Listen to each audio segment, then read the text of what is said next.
బాబాయ్ ప్లాట్ ఎక్కడ కొన్నారు? తాతయ్య బాబాయ్ మీకు నచ్చిన చోటే కొన్నారు. అంటే ఎస్ స్క్వేర్ ఎస్ ఇన్ఫ్రాకాన్ లోనా? S square S Infracon. ప్రభుత్వం వచ్చిన తర్వాత ముఖ్యమంత్రి గారు ఇది చాలా కీలకమైన అంశం. దీని గురించి మార్కెటింగ్ శాఖ మరియు సివిల్ సప్లై శాఖ ఇద్దరు కూడా కూర్చుని మాట్లాడి రాష్ట్రంలో వినియోగదారులకి ఇబ్బంది కలగకుండా మనం వెసులుబాటు కల్పించాలని ఆయన ఆదేశాల మేరకు జూలై 8వ తారీఖున ఒక మీటింగ్ ఏర్పాటు చేశాం అధ్యక్ష.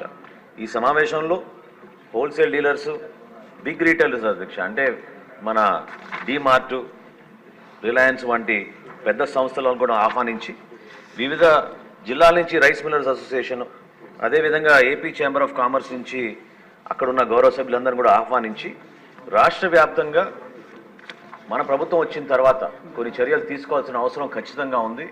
ప్రజలకి వెసులుబాటు మనం కల్పించాలనే ఆలోచనతోటి వాళ్ళతో చర్చించినప్పుడు వాళ్ళందరూ కూడా అంగీకరించి ప్రత్యేకంగా మనం కొన్ని సరుకుల పైన వాళ్ళు రాష్ట్ర వ్యాప్తంగా ఒకే రేటు తీసుకొస్తామనే ఆలోచన వాళ్ళు కూడా అంగీకరించారు అధ్యక్ష. అందులో భాగంగా రెడ్ గ్రామ్ విషయంలో దేశవాళీ అనే ఒక వెరైటీ ఉంటుంది అధ్యక్ష. దాన్ని 181 రూపాయలు ప్రస్తుతం ఆ రోజున రాష్ట్రంలో అమ్ముతూ ఉంటే చిత్తూరు నుంచి శ్రీకాకుళం వరకు ఒకే రేట్లో 160 రూపాయలు పర్ కిలో చొప్పున కందిపప్పును అమ్ముదామని ఆ రోజు నిర్ణయానికి వచ్చాం అధ్యక్ష.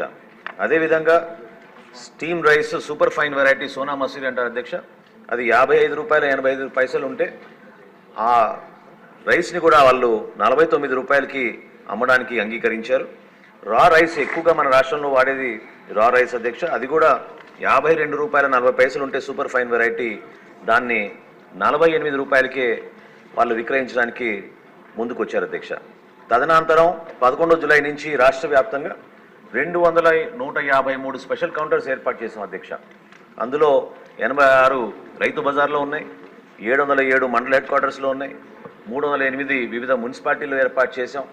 అదేవిధంగా హోల్సేలర్స్ వాళ్ళ షాపుల ముందు కూడా వాళ్ళు ముందుకు వచ్చి 718 ప్రత్యేక దుకాణాలు ఏర్పాటు చేసి రాష్ట్ర వ్యాప్తంగా ఒక మంచి నిర్ణయం తీసుకుని ప్రజలకి అందుబాటులో ఉండడానికి మా వంతు మేము ప్రయత్నం చేస్తున్నాం అధ్యక్ష. తప్పకుండా కేంద్ర ప్రభుత్వం కూడా ఒక కొత్త చట్టం తీసుకొచ్చి హోల్సేలర్ల దగ్గర 200 మెట్రిక్ టన్నుల కన్నా ఎక్కువగా వీళ్ళు స్టాక్ చేయకూడదని, అదేవిధంగా రీటైలర్స్ కూడా 5 మెట్రిక్ టన్నుల కన్నా ఎక్కువగా స్టాక్ చేయకూడదని, ఈ బ్లాక్ మార్కెటింగ్ కావాలని ప్రైస్ కమోడిటీస్ వాళ్ళ చేతిలో పెట్టుకుని హోర్డింగ్ చేయకూడదనే ఉద్దేశంతో కేంద్ర ప్రభుత్వం కూడా కొన్ని మంచి నిర్ణయాలు తీసుకుంది అధ్యక్ష, ఎసెన్షియల్ కమోడిటీస్ యాక్ట్ కింద. కాబట్టి తప్పకుండా మేము మాటిస్తున్నాం అధ్యక్ష, రాష్ట్ర వ్యాప్తంగా గతంలో ఎప్పుడు లేని విధంగా ఒక మంచి వాతావరణంలో రీటైలర్స్ తోటి హోల్సేలర్స్ అందరితో కూర్చుని రాష్ట్ర ప్రభుత్వం నుంచి మేము అందించాల్సిన సహాయం వారికి తప్పకుండా అందించి వినియోగదారుడికి ఉపయోగపడే విధంగా ఈ రేట్లు కూడా ఖచ్చితంగా అందుబాటులో ఉండేటట్టు మన ప్రభుత్వం చర్యలు తీసుకుంటుంది అధ్యక్ష.